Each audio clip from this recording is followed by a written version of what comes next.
welcome to my channel, and this is actually the second attempt because my genius self forgot that I have limited storage on my iPhone and I have so many videos already there, it just ran out. So our conversation that was like 30 minutes long, cut off at the 6th minute.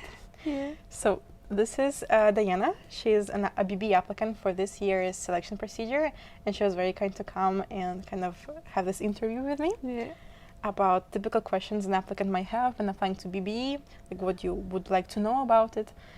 So yeah, you can briefly introduce yourself. Yeah. Hi everyone. My name is Diana. And yeah, We can start. Yeah. Yeah. Okay. First of all, should I upload any documents while I do registration? Mm-hmm. In the registration, you don't have to upload anything.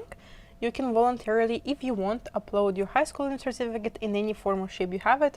Maybe it's in the original language. It doesn't have to be like translated or legalized right now. You can upload whatever you have. The only thing that matters is that you have it until the admission deadline. And it's until the 5th of September or 31st of October if it's an extended enrollment period. So you're totally fine. Right now, also the language certificate, if you need it, you can't even, there's not even a space for it on the platform. So you're perfectly good to go. Like you have so much time till like as of now, as we were filming this like until the 5th of September for sure. You can take the IELTS or TOEFL if you need it, or any like Cambridge test. So right now you don't have to upload anything. You can, if you want, upload your school year certificate, but it's voluntarily upload. It's not mandatory upload. What about photo for students' ID? So the picture, you can upload the picture there if you want. And that picture doesn't have to be super fancy. It doesn't have to be like a perfect studio picture. It can be a selfie. You wearing like some kind of t-shirt or shirt or polo. And then maybe you can take a selfie, or your friends can take it for you in front of like a wall, not like a flowery wall, but like a white, pale wall. And it's not going to be used much. It's just going to be used in your student ID card. So if you get accepted, you also send the photo once again to them, so they can stick it in your it's like a plastic card of this size more or less. And there it's like a card that's you're not afraid to lose. So it costs only 15 euros to redo it in case it's broken or you lost it. And that card can serve as an identification card. If you go to a bar and they ask you, are you 18 yet? Yeah. You can show that card and it works because it has your birth date there. And also if you go to like an event where they need some kind of collateral for giving you like ice skates or like some kind of equipment that you might want to run away with and not pay for it, you can give that card and it works, and it's like doesn't have that much value kind of. You will use it for going to the library and during the exam, so the professors check it's you who's taking the exam. But apart from that, yeah, the picture I just took like my passport picture, I scanned it and I uploaded it, and I haven't changed it ever since. And you'll have like an online platform on Learn where you can see like all your lectures, professors, homeworks. And if you have like a group work, people will see your picture there because let's say you're like formed randomly into groups by the professors. And then you will see like pictures of all your teammates there. And my picture is like, it's a few years old right now. It's super outdated. I look like a kid there. No eye bags there. Looking like such a fresh, young, not traumatized by the stress or anything, by exams and thesis. Full of life. And like joy and passion. And then they surprised. And they're like, oh, this is you. That doesn't look They expected a small girl. And now you have like a young lady. So yeah, the picture, just upload anything you have. It doesn't have to be super fancy. Just make sure it's kind of, it's not like from like a sea, from like a swimming pool in your bikini. And you should be fine. And you can also change the picture if you want. Like, sorry, because I'm a bit sick. In the online platform, you have a button to change the picture if you don't like how it looks anymore and you want people to see the new version of you, the glow up version of you. You can change it if you want, but it doesn't really matter much. Yeah, I think so. So what about other students? If they make a registration and they don't see anything, why does it happen? Sometimes I get a few messages in my DMs like that. People register, they fill out the personal data, their address, their age. They also fill out a small survey. And then they don't see, like there's like, okay, where do I go? But you just have to look at the top of the of your screen. And there is a section called Add to List. and you add the program you want to apply there. You click on it and you say add, because when you register, they cannot read your mind. They cannot find out where you want to apply. Like, how can they know? And yeah, so you add BBE there, and once you click add, it all will magically appear with all the banking details for the payment, for like the registration fee, the motivation statement boxes, everything will be there. And yeah, and the registration procedure, it's actually pretty simple. So it's super easy to use. If you see a clock, it means the deadline is kind of still there. If you see basically a yellow kind of triangle, it means you still have to complete something. Once you see a green tick next to something, it means it's done. So let's say you did the test, or your motivation statement has been checked and it's fine. You will see a green tick next to the task. So it's a pretty nice platform to use. You cannot really go wrong with it. Like, it's really hard to make a mistake there. Okay, what about OSA? Does it have some effect on your total result? And just one thing I want to add, you can also register for 2 programs or 3 programs at once, and you can study 2 programs at once as well, because some people ask me, can you apply to Viso and to BBE? You can, if you want. And some people actually end up getting accepted to both, and then they study both, they start studying both. And they either prioritize one of the programs, because it's like 2 full-time programs, and it's impossible to get all the subjects for both programs at the same time in the same semester. So people might prioritize BBE, let's say, and take a few courses from Viso, so they have something on the side as well. But some people, let's say, they look at the programs, they pick which one suits them best, and they drop the other one. You can also just drop out at any point in time. Yeah, it's great, but it's difficult to manage with 2 programs. Yeah, if you also want to work on top of that, just pick one. They're both great. And of course, you should pay for 2 programs. Probably. Yeah. If you're from EU, just pay 20 euros, so it doesn't matter much. But if you're not from EU, you will have to pay 750 euros. Yeah, and for dorm. For the dorm, food, everything. So just pick one. It's enough. Yeah. And and That's the OSA. Yeah, OSA. Sorry, it's because I have like an clogged nose, so sometimes it's hard to talk. And the OSA, it doesn't go anywhere. It's not graded, and on the WU's website they also state it's not graded at all, and it's just for you to see. So they're actually very nice to you, and they want you to see your level of preparation, like a basic knowledge. And it starts off with like your expectations and reality about the program. You have some questions, let's say, can you work while studying? And if you choose an option and you submit the answer, and then they will show you like an explanation of the real, how it really will be, because they know it. They've been running the program for like more than a few years right now. Yeah. And some people don't do that well on the OSA. Let's say they're not content with their results. They're like, okay, I could have done better. Nothing happens. It doesn't go anywhere. Only your exam score plays a role in your acceptance or not. So just for you to see. And if you don't do so well, it's a great push. It's a great like incentive to actually study more right now, so you do better in the exam. So use it as a force driving you to study a bit more. Yeah. What about motivational statement? Should it be grammatically correct? It should. So it should be good. It doesn't have to be like picture perfect. You can have a few typos there, is fine. If you maybe use a wrong verb tense, it's also fine. It overall has to be good. Like they will have to see that you put in the effort, because if you it looks like you wrote it at midnight with your closed eyes while eating your dinner and watching a movie, then they will not let you take the exam. And it's basically the OSA and the motivation statement are just like kind of the prerequisites to take the exam. And if you don't do them, you just will be excluded from the selection procedure overall. So make sure it's fine, it's good, you did some research about the university or anything, but a few typos won't end the selection procedure for you, so don't worry. Just answer to questions, and that's all. And maybe run it from grammar, do like a grammar checker, just to get rid of any obvious or like any like bold grammar mistakes. Yeah, okay. Okay, when can I start to choose specialization?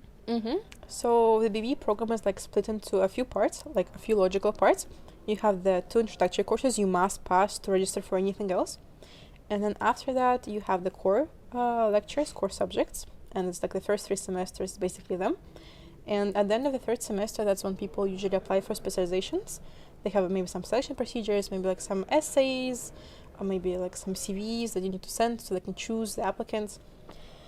And you will usually start them at the beginning of the 4th semester. So at the beginning of the second year of your studies, you can start them a bit earlier, let's say at the beginning of the 3rd semester if you want. But why would you do that? Yeah. Because in the 3rd semester you still have 5 subjects and they take most of your time. But in the 4th semester you just have 2 mandatory subjects and that's it. And the rest of the subjects should be filled with your specialization courses. So it will take you around 2 semesters to finish one specialization. You can take 3 if you want, but usually it's 2. So it will take you basically the 4th and the 5th semester to finish your 2 specializations. And then in the 6th, it's the thesis, the big boss, and some maybe free elective courses as well. And the thesis is actually having the courses and taking exams is much easier than making and forcing yourself to write the thesis, because it's just you against you. You don't have anybody, you don't have like a strict deadline there. Your professor can extend it if you really need to. And it's really hard to collect yourself because it's just it's around 30 pages you need to write for that. And it's not that much to say, okay, I will do it later. Each day you will have something better to do. And then you postpone it and And then you should do it like one day. Don't do that. Because it's a process of application for the supervisor. You have to send them your kind of draft and everything. One day you won't be able to do it. Of course. It's too much for one day. It's too much. Okay, what will be if you don't pass some exams during semester or some courses? So nothing happens. You're still totally fine. If you don't pass the exams, so you have a course, right? Let's say, and a course can have different requirements, like different courses have different requirements, but usually your grade, like the 100% you can get, are split into like different components. You can have a group work, you can have quizzes, you can have class participations, and they all make up your grade. And then you usually have either midterm and final, or just a final exam at the end of the semester. And then what happens is if you fail that exam, you can actually still pass the course. So if the course allows you to fail the exam, but your total score is above the minimum requirement, let's say around 60-something%, you still pass and you're good to go. So if you work really hard during the semester, you kind of build yourself like a safety buffer. So if you fail the exam, you can still kind of pass and forget about it. But if you fail overall, or if a course has a requirement that you must get like 50% of the exam at least, and you fail that, after 2, 3, 4 weeks, you will have a retake. And so they give you some time to study again, to take it again. And just one retake? Just one. And if you fail that retake, you have to take the whole course again. So you will have to do all the homeworks again, you will have to go to all the classes again. And you will have to wait either 1 semester or 2 semesters. Because if a course is offered only in the winter semester and you failed in the winter one, you have to wait for the next winter semester to take it again. And you have a maximum of 2 semesters that you can wait, because if you take longer than that, you cannot take it again, I think. Because there's like a time limit when you can repeat the course. And actually, nothing happens basically. The only difference it will make is that on your LPs, on your profile page where you register for courses and you see your grades, your overall grades, you will just have a section called how many times it took you to finish the course. And it's going to be like 1 out of 5 or 2 out of 5. So 5 tries, it's like it's basically 10 opportunities to take the exam. It's plenty. It's really hard to fail, I would say. You have to try to fail. Like really do your best to fail.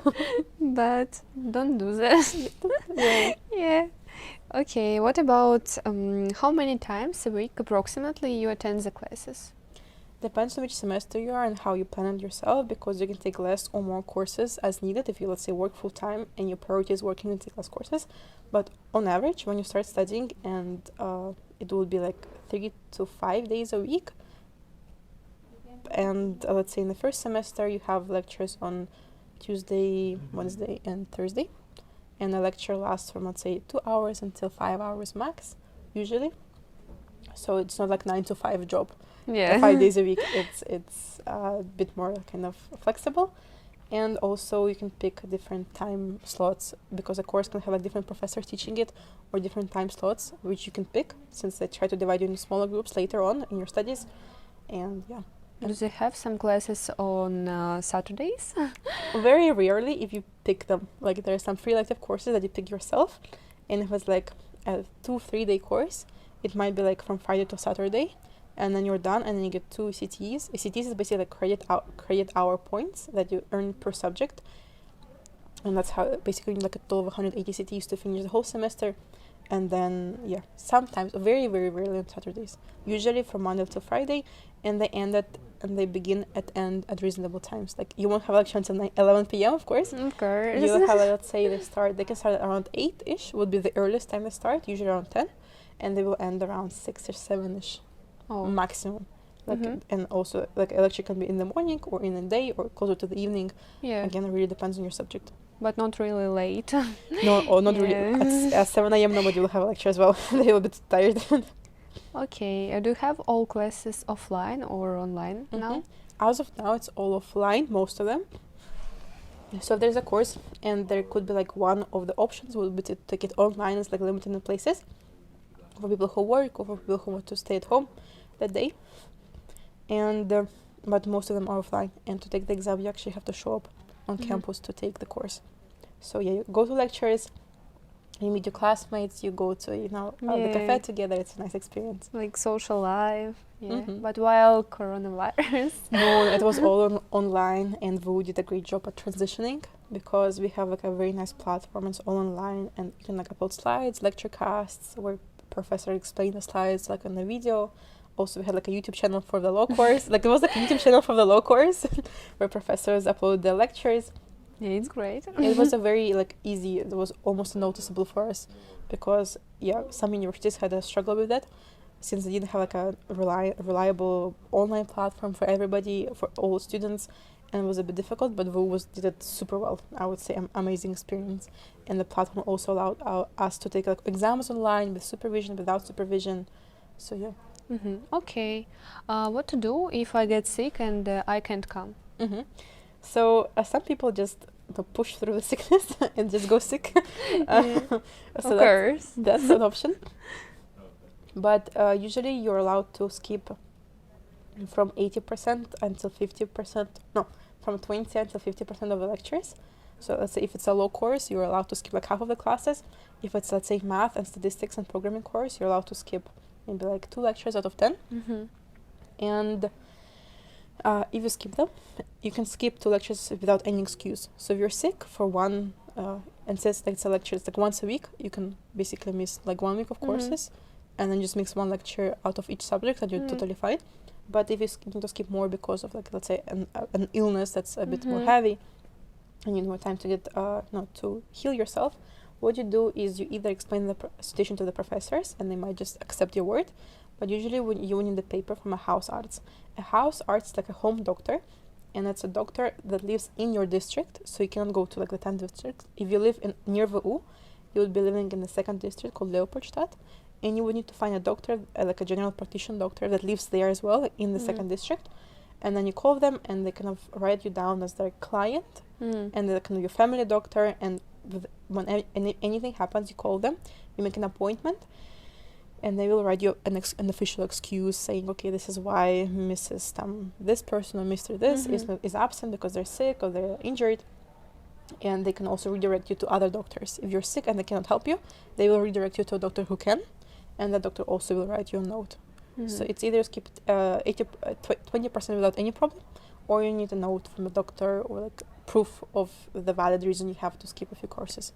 Okay, yeah, well, what to do if you're late on the lectures? If you're like 5-10 minutes late and the professors won't even notice, especially in the beginning when you have the lectures in the Audiomax. It's a super big room for like 500 or plus students.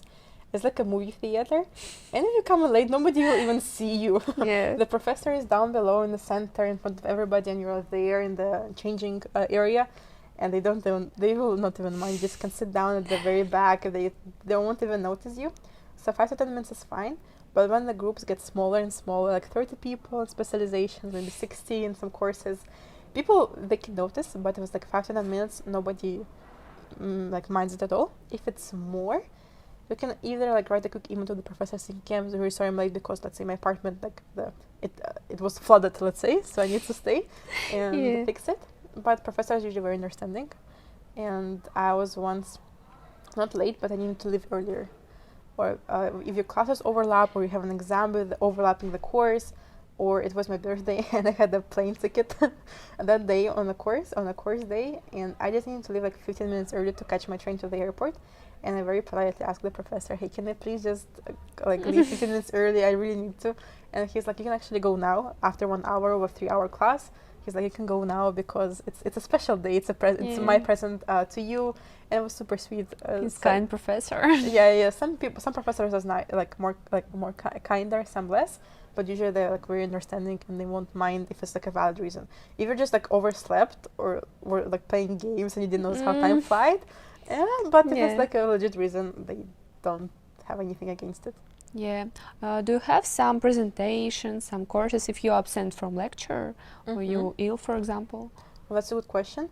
So you have like an online platform called Learn at WU, and there the professors upload everything, like the homeworks, the lecture casts, the slides, maybe some readings, and you will have everything there. And you also have like a WhatsApp group of all the students, and you can ask your classmates, what did you learn, what do you have to catch up on. You can also write an email to the professor saying, hey, do I need to do anything extra because I was absent? So you will have access to the slides and everything in the online platform no matter what. Oh, it's great. Yeah. So it's a Yeah. Okay. Is it possible to have a semester abroad, and when you can start? So for a semester abroad, you need like a minimum ECTS requirement. There's like a number of CTs you need to get before going abroad. Like you can't go abroad in the first semester. Like when you just start studying, you can't do that. Usually after the third semester. After the third semester, you have enough points. And then like if you did like 30 CTs per semester, then after the third you have enough. And then you go abroad, and WU has over 100 universities, like partner universities you can go to while paying the WU tuition. Let's say if you go to the USA and the university there is super expensive, you still pay the WU price. It could be like 20 euros if you're a EU student. And it's a great opportunity to go. Yeah, it's a great opportunity to go to an expensive university while paying very, very little for that. And a popular destination will be Bocconi and Milan. A lot of my friends are applying there, and sometimes the university will have like 3 spots for like 30 applicants or even more, and everybody who, let's say, were accepted to Bocconi, they had some kind of differentiating or like outstanding factor about them. Like one person knew Italian fluently, of course, in Milan, that makes sense. Another person was actually accepted to Bocconi before. He used it as a backup plan for WU BBE, and then he got into WU BBE and he cancelled his kind of place at Bocconi. And the moment, like in the interview, in the selection procedure interview, he's like, actually, I was already accepted there once, and I really wanted to go there and explore the culture, but for personal reasons, I went with WU BBE. But now I really want to as well kind of enjoy that university I really wanted to go to before. So that's such a good statement to make, and they will it's gonna differentiate you from the others. Of course, yeah. But you can go overseas, Australia, USA, Europe.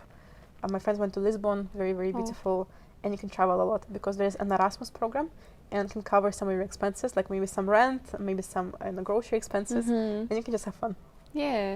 Just your student's life. What about scholarships? Do they offer something? Yes and no. So if you're from WU, it's easier. Let's say you have like a scholarship based on parents' income, how much they make. If you make they make little, the scholarship will pay you some like monthly payments to cover some of your expenses. Or you also have the performance-based scholarship if your grade is above 1.2, 3, or 5. 1 is excellent, 5 is a fail, just for reference. You can also get some money from the university, but it's not a lot.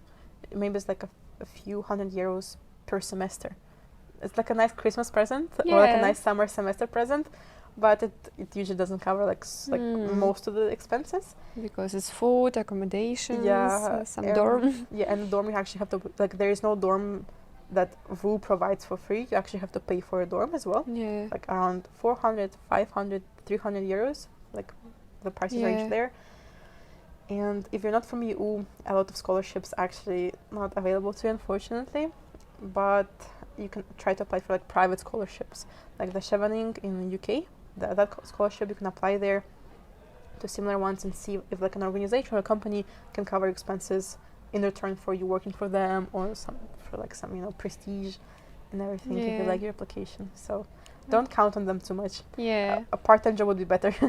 As for job, is it possible to took some job? During your studies, actually some people are already working when they start studying, because the age range for BBE student or like for any student is from 18 until 27. So some people who are 25 are obviously working at somewhere.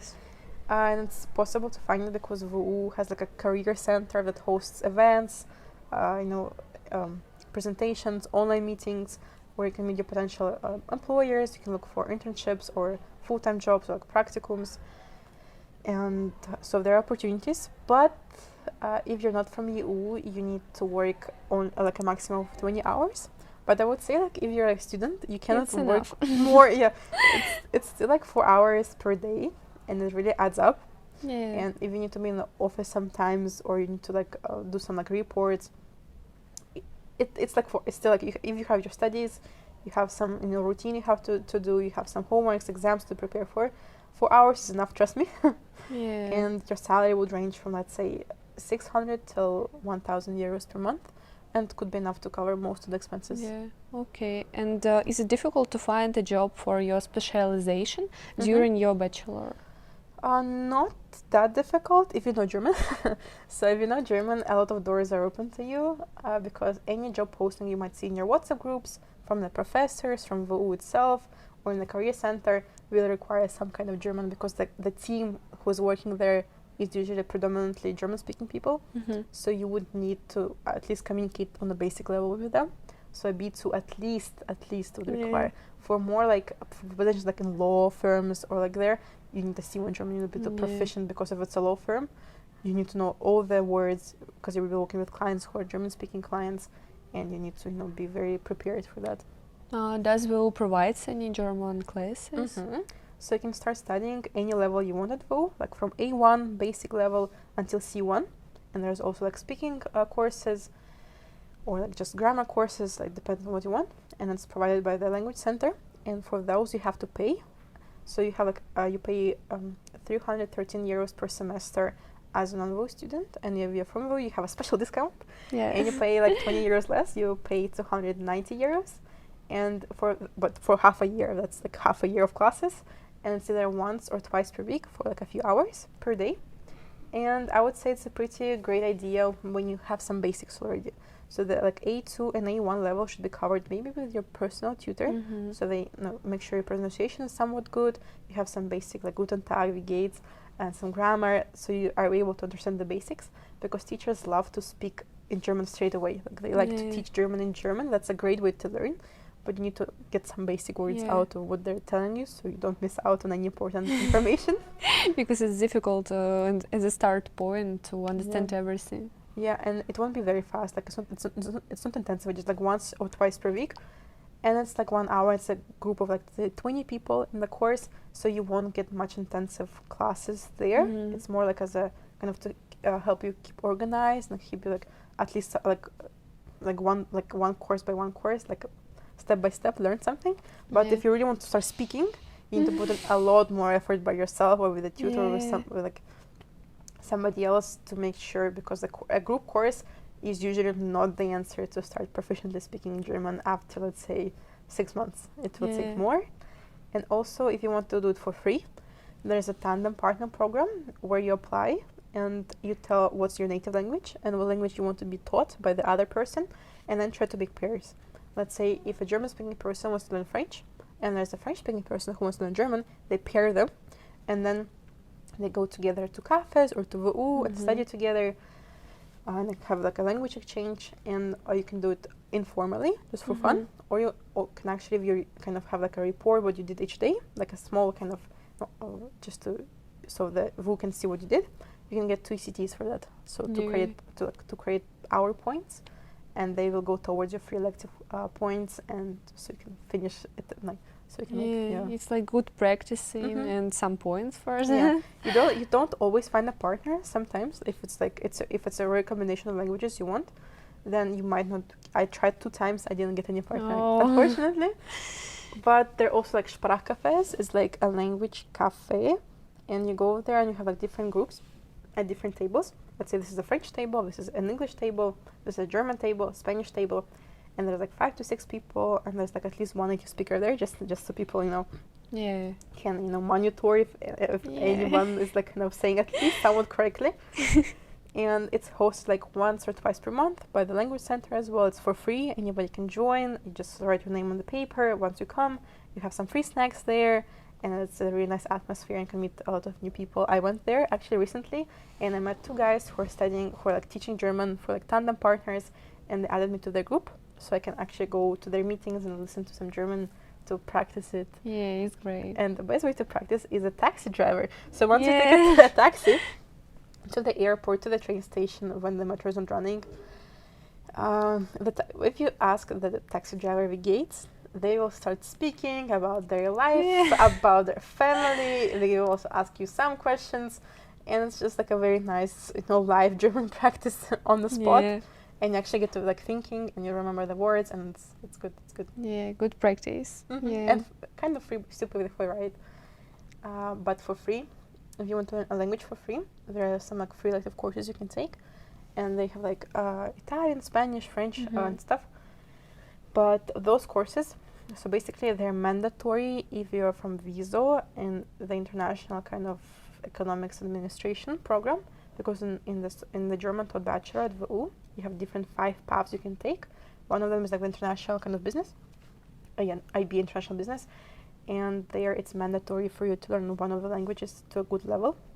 And for BBE students, it's just for fun. I took some courses just for the fun of it. I took Spanish language, and there's like 4 levels: the refresher course and the like level 1, level 2, and level 3 of business communication. And it's a bit difficult because you need some basic, like even if it's like a refresher course, the teacher is speaking the language from day 1, so you need like at least an A2 complete to start them, because otherwise it will be very, very difficult for you to pull it off. And because I took the refresher course, I improvised very fine, but the level 1 of business communication was actually hard. I actually had to study. I was like, I have to study. I cannot just like let it slide and just pass the exam. I actually have to put in the effort. Yeah, of course. So for BBE students, it's for fun, but there's no German course like that. Yeah. Because if you're from WISO, you already know German, so you can take German as German. And it's also not intensive courses. No. It's like once or twice per week again. It's a bit more intensive when the language courses provided for money, because it's kind of mandatory as a part of the study program, and you don't have to pay for them. So the teachers, like, you have to do more work, of course. But yeah, for BB students, it's not mandatory. It's for fun. And what level should you get from these courses? After finishing all 3 levels, you would have like a B2 level for sure, because Okay. So they will teach you, some CV vocabulary, interview vocabulary, because like business communication in that language. Yeah, okay. And also I forgot to ask about sample papers, if will provide any sample papers on their website. So for example, for the entrance exam for WU BBE, they don't provide any sample papers. Also for WISO, they don't provide any sample papers, because it's the competitive exams and they don't want to show people what exactly it will be. But there are some guidelines you can follow on their website to kind of estimate what will you approximately need. And let's say for English, the best approximation would be the Business English Cambridge test. The vocabulary there is very close to what will be on the English part of the test, because it's an economics university, so that's some economics vocabulary. And also for the economics, you read the book. And for math, they recommend the Matura tests, and just make sure that the Matura it's slightly easier than the entrance exam, because in a Matura question might require just 1 calculation and you're done for 1 question. But in the BBE exam, you have 1 question, you have 5 statements, so it's like 5 calculations. So it just takes a bit more time. It's a bit more challenging compared to like a general Matura question that's just like 1 calculation and you're done. So they're more difficult, more in economical way. There's like some theoretical questions and some, economically styled or themed questions to get you thinking about, the economics in real life and how I apply the knowledge in, And maybe as for questions, it's all. So that would be all for the video. Thank you a lot for coming here and asking questions. I wish you best of luck with the whole selection procedure. Hopefully it goes as smoothly as possible, and hopefully see you on campus. Yeah, I hope so. In the winter semester. And so thank you too. Welcome, and bye-bye. Bye.